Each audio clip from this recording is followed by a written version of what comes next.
trapped beneath his boot. Gwyneth could see it had been ground into the dirt. She extended her hand toward him.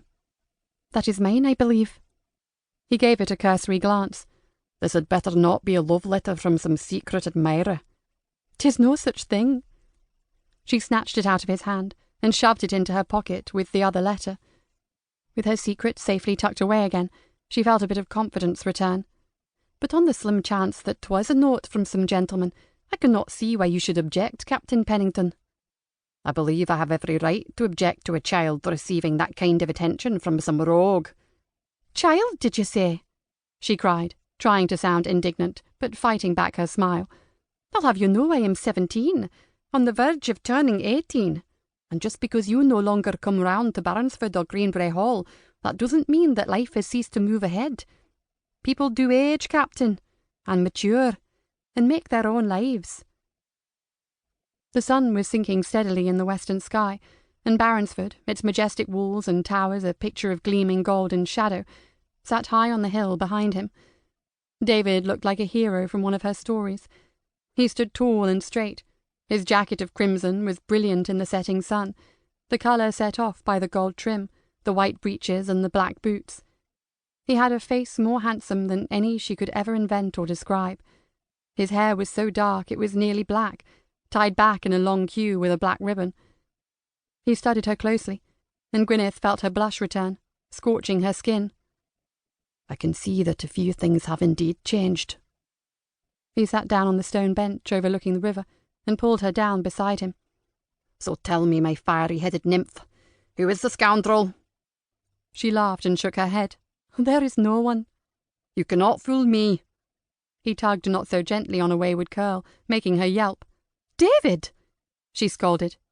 "There are over 100 guests milling about Barnsford, at least a dozen lasses your age a-gliding arm in arm through the gardens, acting as if they're promenading along the Grand Walk at Vauxhall.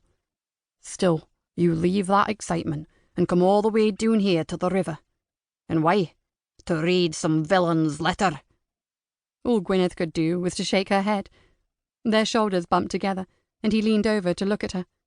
Gwyneth's breath caught in her chest, as his blue eyes stared into hers. "Not just reading. You were answering him, were you not?" he whispered. A delicious tingle ran down her spine. Gwyneth wrapped her arms around the notebook, hugging it tightly against her chest. "I was only writing in my journal." "Oh, of course, that fascinating chronicle of pirates and Highlanders and bloody battles you used to read to me." He looped an arm around Gwyneth's shoulders and smiled into her face. "I'm glad to know you are still writing your tales. I always thought you had a gift for storytelling." Hidden in her pocket, the 2 letters that had nearly fallen down the cliff reaffirmed whatever gift she had, Gwyneth thought, at least in the opinion of Mr. Thomas Ruddiman of High Street, Edinburgh. One of the letters had been accompanied by £12. The second, received 2 months later, had contained £15. A momentary lapse made her almost blurt out her news that Mr. Ruddiman planned to print and distribute her long tales in serial form. Gwyneth contained herself, however. She didn't think it would be wise to share any of that with David now, considering the fact that these tales were scandalous enough that the publisher intended to print them anonymously. "Would you read me what you were writing?" She bit her lip and shook her head, looking away. In spite of the excitement of seeing him, that would be too embarrassing. She had been writing a tender scene between 2 people in love. The woman's emotions were a mirror of how Gwyneth felt herself about the hero, who in her imagination was none other than the officer standing before her. He took hold of her chin and drew her face back to his. "What have you done with my talkative and spirited Gwyneth? The young lass who could not wait to tell me everything she'd dreamed or read or written in her notebooks. What is the reason for this sudden shyness?" Instead of searching for an excuse, she found herself studying every feature of David's face. His eyes were a shade of blue that she'd never been able to describe in her stories. His lashes were dark and long, curling slightly at the tips.